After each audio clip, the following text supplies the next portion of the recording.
¿Está bien? A partir de este momento usted sintoniza un programa que tratará temas del poder real. Ya queda con ustedes su conductor, Dr. Gustavo Salle. Buenos días, ¿qué tal amigos? Hoy quiero tratar un tema importante y sensible.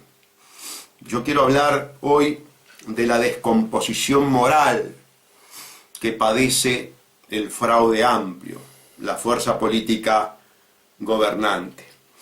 ¿Y por qué es importante hablar de la descomposición moral, axiológica, ética del Fraude Amplio?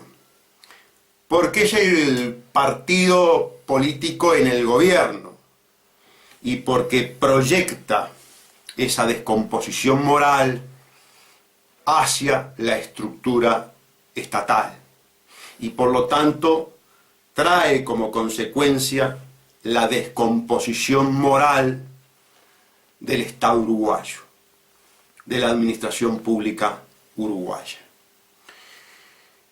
Amigos, en este momento estamos en condiciones de intimarle públicamente al presidente doctor Tabaré Vázquez la destitución del vicepresidente de la República, señor Raúl Sendic, la destitución del ministro del Interior, señor Eduardo Bonomi, y la destitución del ministro de Economía y Finanzas, Danilo Astori.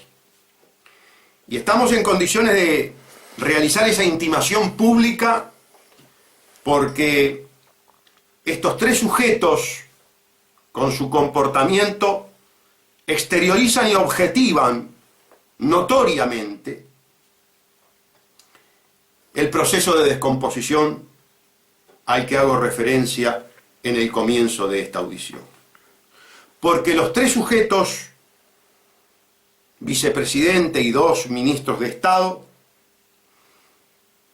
deberían estar sometidos hoy a sendas investigaciones de carácter jurídico penal. Por lo pronto el señor vicepresidente lo está, y lo está en más de un caso. Como lo he dicho en otras audiciones, es un individuo multidenunciado. A su respecto, hemos promovido denuncia penal por su actuación en ANCAP, en lo que refiere a las plantas de Alur, en lo que refiere a la regasificadora, y también hemos denunciado la aparente consumación del delito de usurpación de título universitario. Es decir, la vicepresidencia de la República está en manos de una persona que tiene, por lo menos de nuestra parte, 3 investigaciones jurídico-penal en trámite. Con respecto al ministro del Interior, hemos realizado denuncia penal desde el 2009, primer gobierno del doctor Tabaré Vázquez, con respecto a la violación de derechos humanos que se consuma en nuestro país. La primer violación de los derechos humanos es la de todos los ciudadanos por omisión del Estado en cumplir con el cometido esencial que le asigna el artículo 10 de la Constitución y viabilizar una verdadera lucha fratricida entre la delincuencia común y los ciudadanos trabajadores honestos de nuestro país. Pero además de ello, también hemos denunciado la violación de derechos humanos por comisión, es decir, en una actitud proactiva de parte del Ministerio del Interior, cuya responsabilidad jurídico-penal, por supuesto, es de la cabeza del Ministerio, y que se proyecta por la doctrina Charles Yance al propio presidente de la República. Así lo establecimos en nuestra denuncia penal que formulamos por la situación en el CONCAR, que fue presentada, incoada, el día 31 de agosto en el Juzgado Letrado de Primera Instancia en lo Penal de Tercer Turno, con la ficha 2-38500/2016, ingresó a la hora 16:57 de ese día. Es decir que 10 días antes que el fiscal letrado de la Nación, doctor Gustavo Subía, decidiera actuar a raíz de los homicidios perpetrados en el CONCAR en una investigación referente a la situación de las cárceles, tal cual él lo ha expresado públicamente con la intervención del magistrado, el doctor Ricardo Míguez, nosotros 10 días antes ya le habíamos planteado al doctor Gustavo Iribarren esta situación insostenible de violación de los derechos humanos. ¿De quiénes?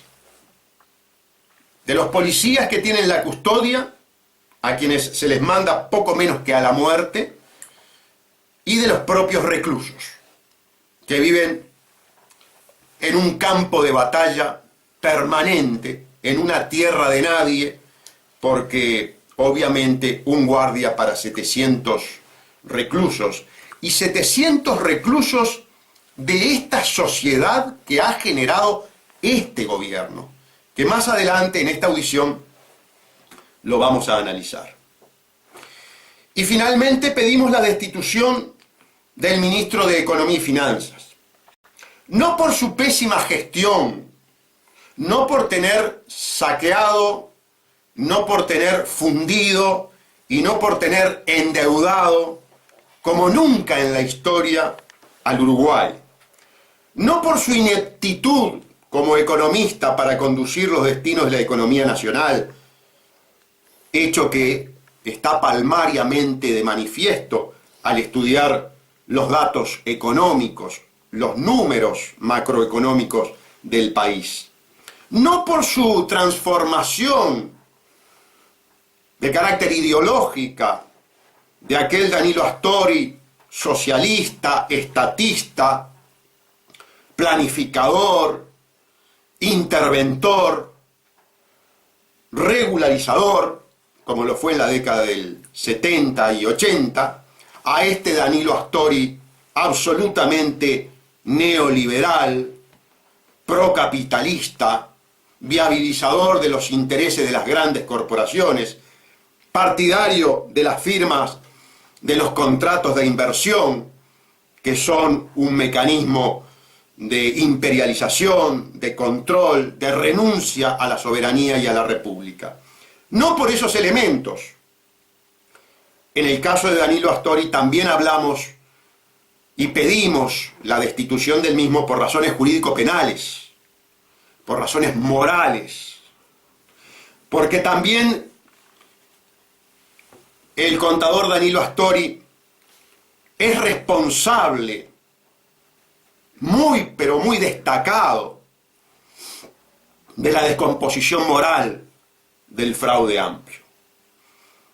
Permítaseme recordar que en esa fuerza política se han generado muchos de los grandes escándalos de carácter jurídico penales que ha vivido el país.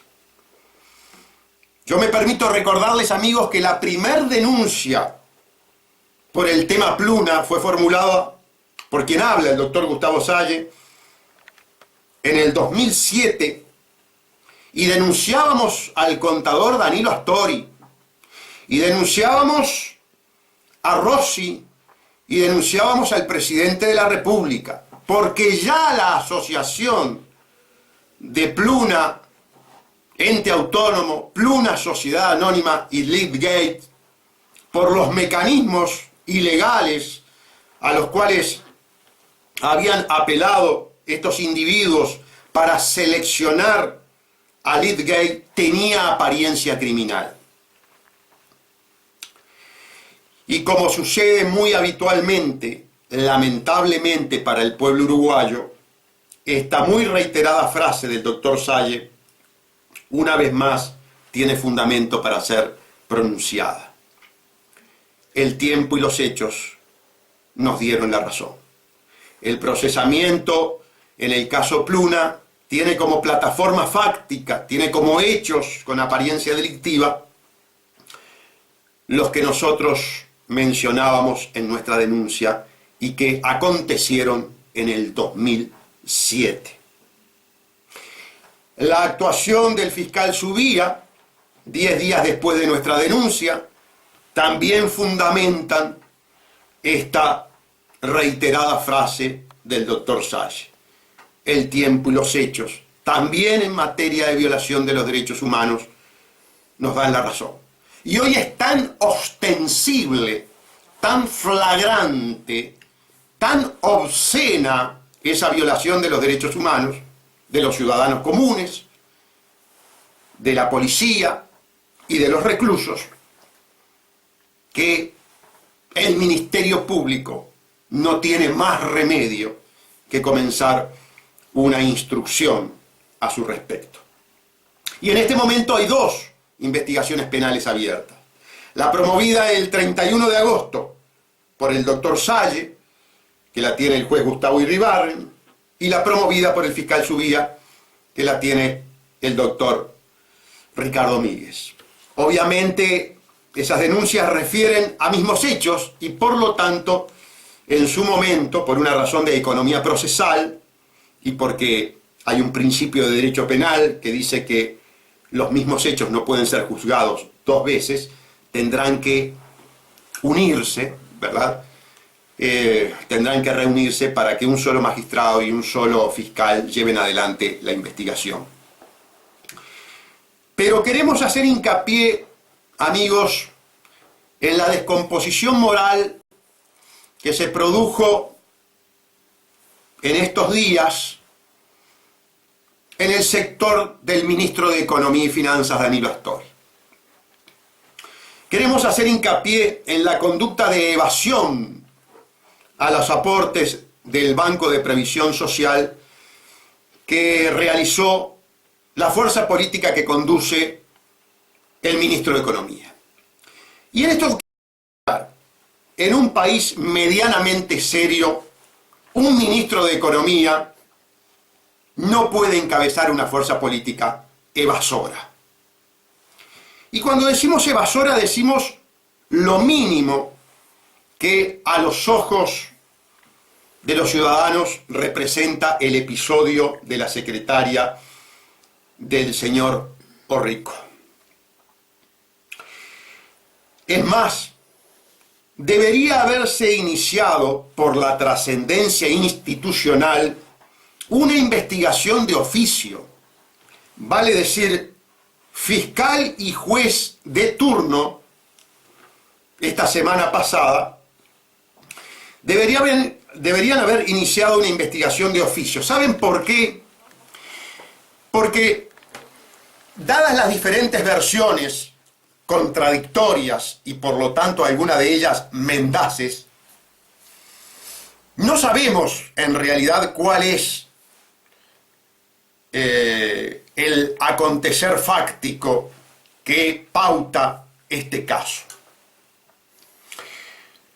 A ciencia cierta no sabemos si la secretaria del señor Orrico estaba o no estaba afiliada al BPS, no sabemos si es o no es jubilada, no sabemos si correspondía o no efectuar las retenciones, no sabemos si esas retenciones se vertían o no en el BPS, y todo lo que tenemos son trascendidos de carácter periodísticos. Pero yo les quiero señalar lo siguiente, amigos.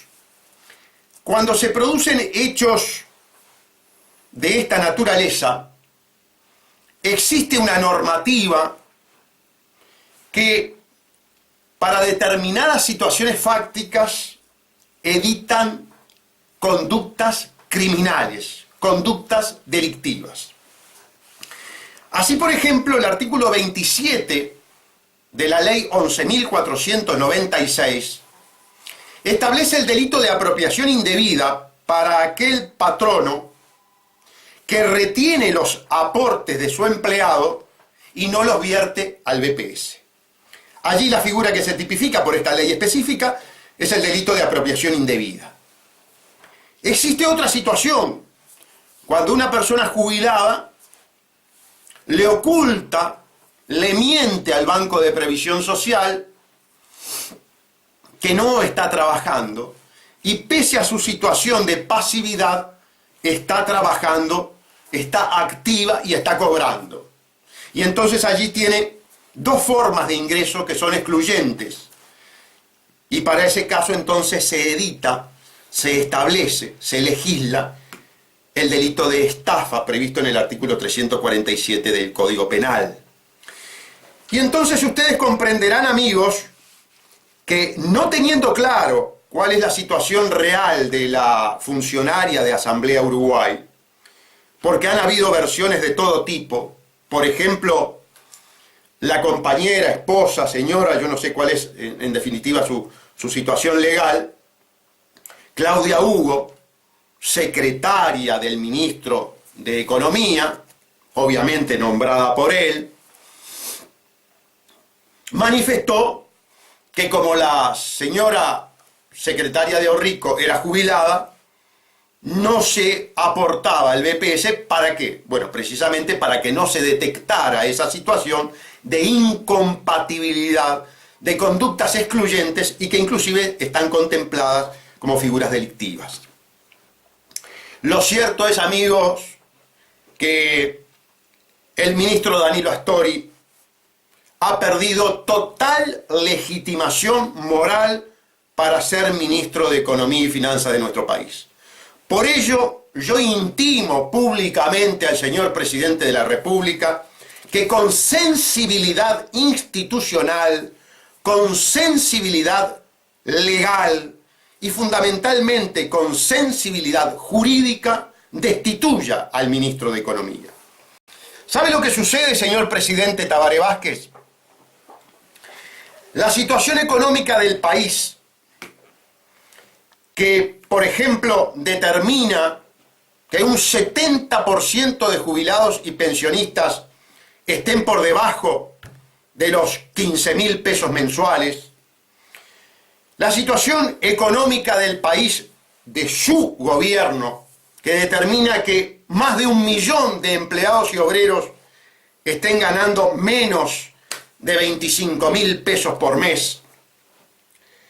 La situación económica del país en función del modelo que usted acepta aplicar por imposición, naturalmente, del capital foráneo, fundamentalmente de esas agencias criminales que son las calificadoras de riesgo, es tan grave que llevan a que el ministro de Economía permanentemente esté azotando al pueblo uruguayo, castigando al pueblo uruguayo con ajustes fiscales, con sacrificio, con aflicción y con mortificación. Entonces, no es moralmente aceptable que un evasor sea quien le transmita al pueblo la necesidad de sacrificio. Y le voy a explicar por qué, señor presidente. Porque a nivel psicosocial, desde el punto de vista psicológico y sociológico, hay un tema fundamental, que es el tema del referente comportamental. ¿Qué es, señor presidente, el referente comportamental? Es el sujeto que ejerce, por diferentes razones, a veces pueden ser jurídicas, como el caso de los funcionarios públicos con poderes, a veces pueden ser razones de carácter emocionales, por sus dotes de liderazgo, que debe llevar adelante una conducta ejemplar para que con su comportamiento personal marque el tipo de comportamiento social que debe observar el conglomerado social. Y entonces el comportamiento ético y moral del evasor Astori bajo ninguna circunstancia es hoy un referente al cual deba el pueblo seguir. Entonces, señor presidente, la deslegitimación del ministro Danilo Astori conduce ineluctablemente a que sea destituido.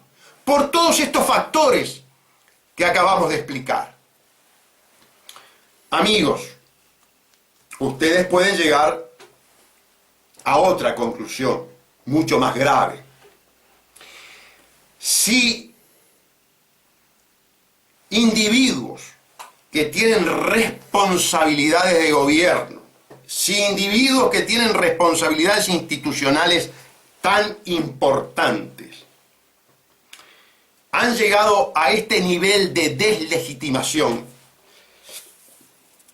si el propio presidente de la República, con su conducta, está deslegitimado, permítanme aclararle, amigos, que en el episodio ANCAP, en ese saqueo que sufrió el pueblo uruguayo, que luego generó la solicitud de sacrificio al pueblo, efectuada por el propio presidente de la República y efectuada por el ministro Danilo Astori, fue un sacrificio para cubrir un déficit de una actuación con apariencia criminal. Y si tenemos un presidente de la República que lo primero que hace es tratar de cubrir las consecuencias económicas, patrimoniales, de una actuación con apariencia criminal, en lugar de llevar adelante una profunda, leal y transparente investigación con respecto al comportamiento del directorio de ANCAP y del presidente del directorio en particular, va a cubrir efectos que además pueden ser indicios probatorios muy importantes para la investigación criminal en curso, porque ya estaban las denuncias del doctor Salle por regasificadora y ALUR hacía 3 años atrás. También asistimos a una conducta que, lejos de ser proba, lejos de ser una conducta aceptable axiológicamente, lejos de ser una conducta ponderable moralmente, es todo lo contrario. Es una conducta reprobable e incluso pasible también de investigación criminal. Ustedes comprenderán que el panorama que está detallando el doctor Salle es un panorama, como lo dijimos al principio, de una terrible descomposición.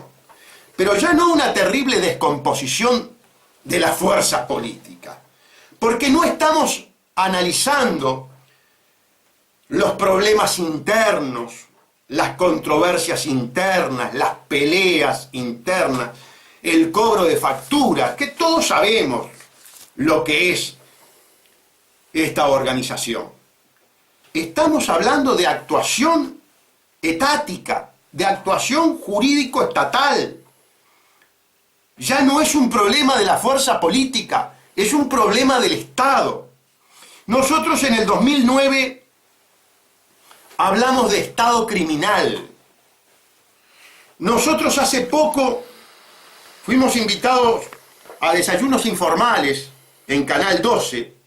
La televisión muy esporádicamente nos invita, pese a nuestro protagonismo jurídico, pese a que muchas cosas que luego son tomadas por otros operadores políticos o jurídicos, el doctor Salle se adelantó varios años. Pero bueno, sufrimos obviamente las consecuencias de un ninguneo que realizan los grandes medios de comunicación. Le decíamos que en desayunos informales hace un tiempo atrás, nosotros calificábamos al fraude amplio como asociación para delinquir.